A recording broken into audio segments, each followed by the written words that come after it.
Praise the Lord. ആദ്യം തന്നെ അമ്മ മാതാവ് പ്രത്യക്ഷപ്പെട്ട് ഈ പുണ്യഭൂമിയിൽ വന്ന് നിൽക്കാൻ പറ്റിയതിൽ ഒരുപാട് സന്തോഷമുണ്ട് എനിക്ക്. ഞാൻ ആദ്യമായിട്ട് ഉടമ്പടി എടുക്കുന്നത് 29/4/2025 അതായത് കഴിഞ്ഞ മാസം ഏപ്രിലാണ് ഞാൻ ആദ്യമായിട്ട് ഉടമ്പടി എടുക്കുന്നത്. അപ്പം എൻ്റെ ക്ലാസ്സിലുള്ള എല്ലാ കുട്ടികളും എക്സാമിന് പാസ്സാവാൻ വേണ്ടിയിട്ടായിരുന്നു ഞാനിവിടെ വന്ന് പ്രാർത്ഥിച്ചുകൊണ്ടിരുന്നത്. അപ്പം ഞാൻ ഉടമ്പടി എടുത്ത് തിരിച്ച് പോയി. ഞാൻ ഇവിടെ നിന്ന് ഉടമ്പടി എടുത്തപ്പം എനിക്ക് തടസ്സങ്ങളൊന്നും ഉണ്ടായിരുന്നില്ല. ഞാൻ വന്നു, അന്ന് തന്നെ ഞാൻ ഉടമ്പടി എടുത്തു, ഞാൻ ഇവിടുന്ന് തിരിച്ചു പോയി.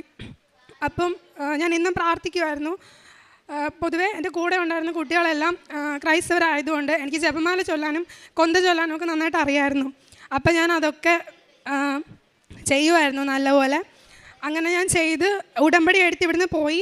ഒരാഴ്ച കഴിഞ്ഞപ്പോഴത്തേക്കും ഞാൻ കൊന്ത ചൊല്ലിക്കൊണ്ടിരിക്കുന്ന സമയത്ത് ആദ്യമായിട്ട് മാതാവ് എൻ്റെ മെഴുകുതിരിയിൽ വന്ന് എനിക്ക് പ്രത്യക്ഷപ്പെട്ടു.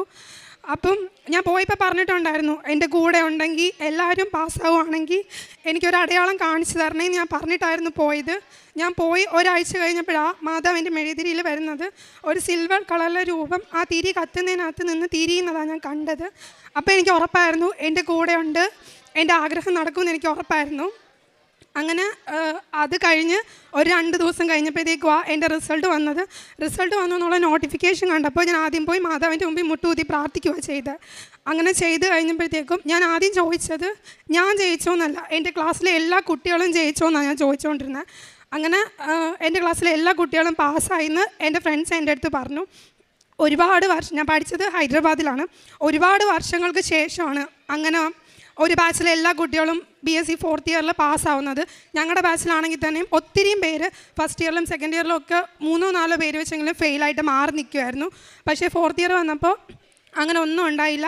എൻ്റെ ആദ്യത്തെ ഉടമ്പടി സാക്ഷ്യം അതായിരുന്നു. എല്ലാവരും എക്സാം എഴുതി 42 പേരും നല്ല മാർക്കോടെ പാസ്സായി.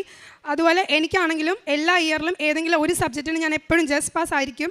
പക്ഷേ ഈ പ്രാവശ്യം എനിക്ക് എല്ലാ സബ്ജക്റ്റിനും ഞാൻ പ്രതീക്ഷിച്ചതിനേക്കാളും കൂടുതൽ മാർക്ക്, അതായത് 75 ഞങ്ങൾ ടോട്ടൽ മാർക്ക് വരുന്നത്. എല്ലാ സബ്ജക്ട്സിനും എനിക്ക് 50-ൽ 45 ആയപ്പോൾ എനിക്ക് സ്കോർ ചെയ്യാൻ പറ്റിയിട്ടുണ്ടായിരുന്നു. അതായിരുന്നു എൻ്റെ ആദ്യത്തെ സാക്ഷ്യം. രണ്ടാമത്തെ സാക്ഷ്യം എന്ന് പറഞ്ഞാൽ ഒത്തിരി നാളായിട്ട് ഞാൻ ഡ്രൈവിംഗ് പഠിക്കാൻ കഷ്ടപ്പെടുന്നുണ്ടായിരുന്നു. എനിക്ക് ബാലൻസ് കിട്ടത്തില്ലായിരുന്നു. കാരണം സൈക്കിൾ ബാലൻസ് ഒക്കെ എനിക്കുണ്ടായിരുന്നു. പക്ഷേ എനിക്ക് ഒരിക്കലും ഡ്രൈവിംഗ് 2-3 വട്ടം ഞാൻ ട്രൈ ചെയ്തു, ഒത്തിരി വട്ടം ഞാൻ ട്രൈ ചെയ്തിട്ടുണ്ട്. എന്നിട്ടൊന്നും എനിക്ക് പറ്റിയില്ല. വീട്ടിൽ ഒരു പ്രത്യേക സാഹചര്യം വന്നപ്പം എനിക്ക് പഠിച്ചേ പറ്റൂ എന്നുള്ളൊരു സാഹചര്യം വന്നപ്പോഴത്തേക്കും ഞാൻ വണ്ടിയായിട്ട് ഇറങ്ങുന്ന സമയത്ത് ഞാൻ ഇവിടുന്ന് വെഞ്ചരിച്ചു കൊണ്ടുപോയ കൊന്ത എൻ്റെ വണ്ടിയുടെ മിററിലിട്ടിട്ടാണ് ഞാൻ ആദ്യമായിട്ട് ഡ്രൈവിംഗ് പഠിക്കാൻ പോയി. ഒറ്റ ദിവസം കൊണ്ടാണ് ഞാൻ ഡ്രൈവിംഗ് പഠിച്ചെടുത്തത്. ഒറ്റ ദിവസം മാത്രമേ ഞാൻ വണ്ടി ഓടിച്ചുള്ളൂ. ഞാനത് നല്ലപോലെ തന്നെ എനിക്ക് ബാലൻസ് ചെയ്യാനും എനിക്ക് വളയ്ക്കാനും എല്ലാം എനിക്ക് നന്നായിട്ട് പറ്റുന്നുണ്ടായിരുന്നു. അത് കഴിഞ്ഞ് ഞാൻ ആ ഒരു ദിവസം പഠിച്ചു കഴിഞ്ഞ് പിന്നെ ഒരാഴ്ചത്തേക്ക് ഞാൻ വണ്ടി കൈകൊണ്ട് തൊട്ടിട്ടേ ഇല്ല. അത് കഴിഞ്ഞ് ഞാൻ ഡയറക്റ്റായിട്ട് ഇറങ്ങുന്നത് മെയിൻ റോഡിലോട്ടായിരുന്നു. എനിക്ക് ഒരു കുഴപ്പവും പറ്റിയിട്ടില്ല. ഇപ്പം ഞാൻ വണ്ടി ഓടിക്കാൻ തുടങ്ങിയിട്ട് കറക്റ്റ് 1 മാസമായി. ഒരു പ്രശ്നവും എനിക്കില്ല. ആ കൊന്ത ഞാൻ ഇതുവരെ എൻ്റെ വണ്ടിയിൽ നിന്ന് മാറ്റിയിട്ടില്ല. ഒത്തിരി നാളുകൊണ്ട് ഞാൻ കഷ്ടപ്പെടുന്ന ഒരു കാര്യമായിരുന്നു. പക്ഷേ അത് ഇവിടുത്തെ മാതാവിൻ്റെ അനുഗ്രഹത്തോടു കൂടിയാണ് എനിക്കത് ചെയ്യാൻ പറ്റിയത്. അല്ലെങ്കിൽ ഞാൻ ഇപ്പോഴും പഠിക്കത്തില്ല. അത് പഠിക്കാൻ തുടങ്ങുമ്പോൾ ഞാൻ ഒന്നേ പറഞ്ഞിട്ടുണ്ടായിരുന്നുള്ളൂ, മാതാവ് ഇത് പഠിച്ച് മെയിൻ റോഡിലോട്ട് ഇറക്കാതെ ഞാൻ ഇനി പള്ളിയിലോട്ട് വരത്തില്ല. ഇപ്പം ഞാനിവിടെ വന്ന് നിൽക്കുന്നത് എൻ്റെ വണ്ടിയിൽ തന്നെയാണ് ഞാൻ വന്നത്. മെയിൻ റോഡിൽ കൂടെ ഓടിച്ചാണ് ഞാൻ വന്നത്. അത് മാതാവിൻ്റെ അനുഗ്രഹം ഇല്ലായിരുന്നു ഒരിക്കലും എനിക്ക് സാധിക്കത്തില്ലായിരുന്നു. പിന്നെ എനിക്ക് പറയാനുള്ളത്, പിന്നെ എൻ്റെ അടുത്ത സാക്ഷ്യം എന്ന് പറഞ്ഞാൽ സർട്ടിഫിക്കറ്റ്സിൻ്റെ കാര്യമായിരുന്നു. പൊതുവേ ഹൈദരാബാദിലുള്ള ആൾക്കാർക്ക് സർട്ടിഫിക്കറ്റ്സ് കിട്ടാൻ നല്ല ലാഗ് എടുക്കും. അപ്പം ഞാൻ നന്നായിട്ട് പ്രാർത്ഥിച്ചിട്ടുണ്ടായിരുന്നു, ദൈവമേ സർട്ടിഫിക്കറ്റ്സ് എളുപ്പം കിട്ടണേ, എവിടെയെങ്കിലും കയറാൻ പറ്റണേ എന്നുള്ളൊരു പ്രാർത്ഥന എനിക്ക് എപ്പോഴും ഉണ്ടായിരുന്നു. എന്നും ഞാൻ അതിനുവേണ്ടി പ്രാർത്ഥിക്കുമായിരുന്നു. അങ്ങനെ സർട്ടിഫിക്കറ്റ് വന്നു എന്ന് വിളിച്ച് പറഞ്ഞ അന്ന് തന്നെ എൻ്റെ ഫ്രണ്ട്സൊക്കെ ഇവിടുന്ന് പോയി. പക്ഷേ അവർക്കൊക്കെ ഒരുപാട് ലേറ്റായി. അവരവിടെ ചെന്ന് 1 വീക്കൊക്കെ എടുത്തിട്ടും അവരുടെ സർട്ടിഫിക്കറ്റ് ഒന്നും ആയില്ല. അപ്പം എൻ്റെ ഫ്രണ്ട്സ് എന്നോട് പറഞ്ഞു, നീ കയറിപ്പോരെ, എന്തായാലും നമുക്ക് നോക്കാം, കുറച്ച് നാളത്തേക്ക് ഇനി പ്രിൻസി കാണത്തില്ല എന്ന് പറഞ്ഞു. അപ്പം എനിക്ക് പോകാനായിട്ട് ഒരു പ്ലാനും ഉണ്ടായിരുന്നില്ല. ഞാൻ മാതാവിനോട് പ്രാർത്ഥിച്ചു. അപ്പം മനസ്സിൽ എൻ്റെ അടുത്ത് പറയുക, നീ പൊക്കോ, നീ 2 ദിവസത്തിനുള്ളിൽ പോയില്ലെങ്കിൽ നിൻ്റെ കാര്യങ്ങളൊന്നും നടക്കത്തില്ല എന്ന് ഞാൻ പ്രാർത്ഥിക്കുമ്പോൾ എൻ്റെ മനസ്സിൽ ആരോ പറഞ്ഞുകൊണ്ടിരിക്കുക.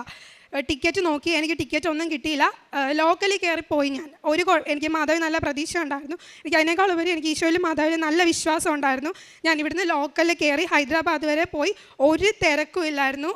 സ്ലീപ്പറിൽ എങ്ങനെയാണോ നമ്മൾ പോകുന്നത് അതുപോലെ ഒരു ബുദ്ധിമുട്ടും കൂടാതെയാണ് ഞാൻ പോയത്. ഞാൻ ചെന്നു. ഞാൻ പോയപ്പോൾ മാതാവിനോട് പറഞ്ഞിട്ടുണ്ടായിരുന്നു, കൃത്യം ഒരാഴ്ച കഴിഞ്ഞ് എനിക്കിവിടെ തിരിച്ചു വരാൻ പറ്റണേ, എൻ്റെ ഫ്രണ്ട്സ് നിൽക്കുന്ന പോലെ ആഴ്ചകളോളം നിൽക്കാനുള്ള ഒരു അവസ്ഥ എനിക്ക് ഉണ്ടാക്കല്ലേ എന്ന്.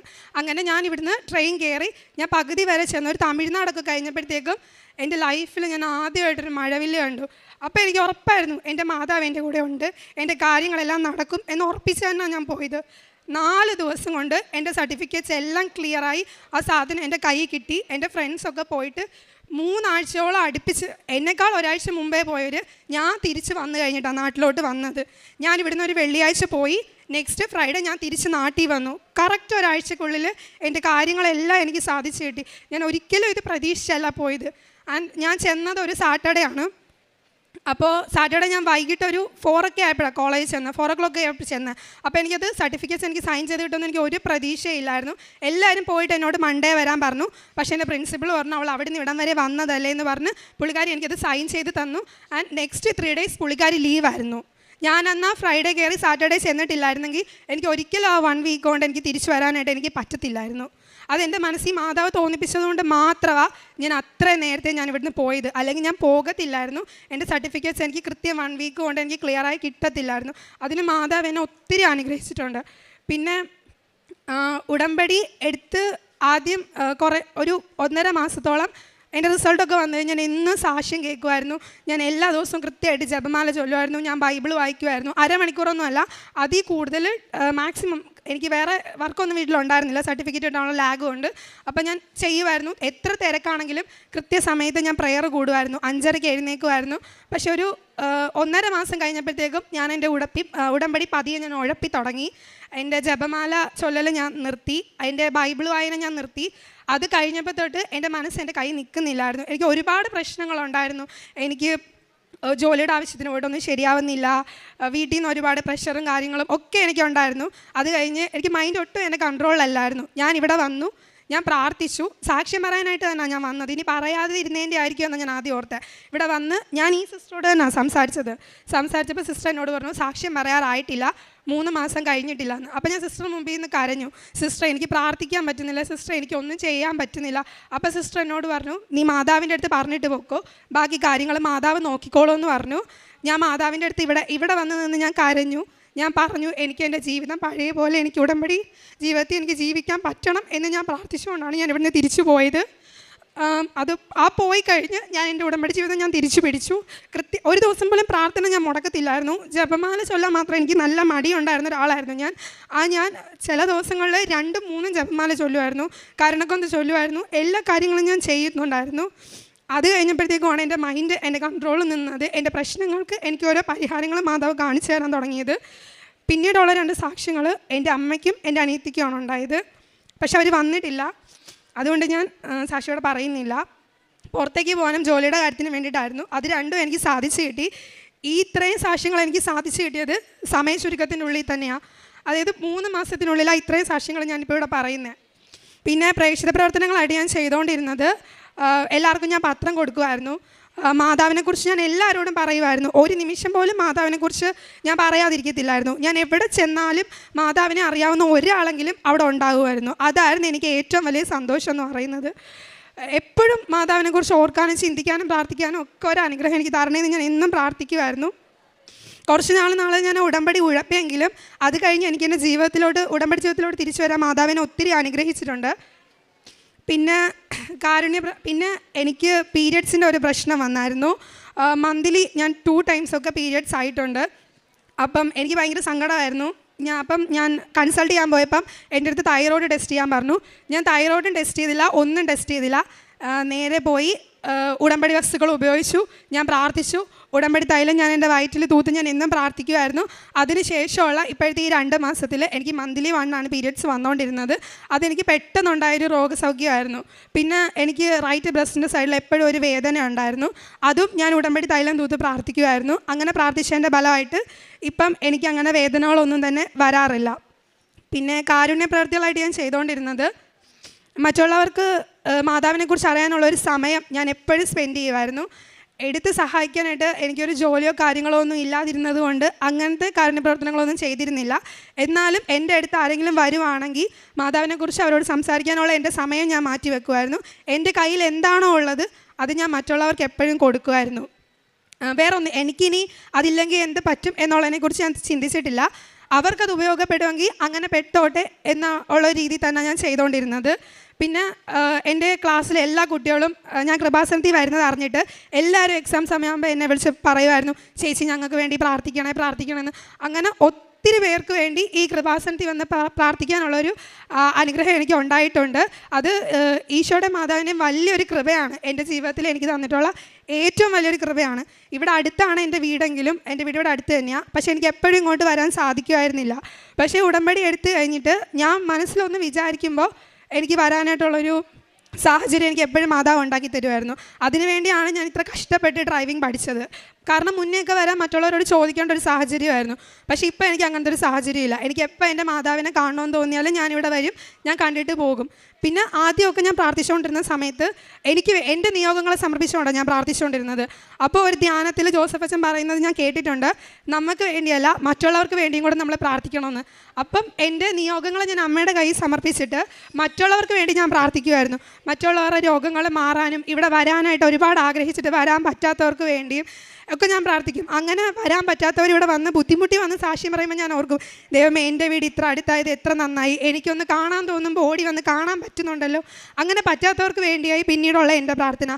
പിന്നീട് എൻ്റെ നിയോഗങ്ങളെ സമർപ്പിച്ച് ഞാൻ പ്രാർത്ഥിച്ചിട്ടില്ല, മറ്റുള്ളവർക്ക് വേണ്ടി മാത്രമേ ഞാൻ പ്രാർത്ഥിച്ചിട്ടുള്ളൂ.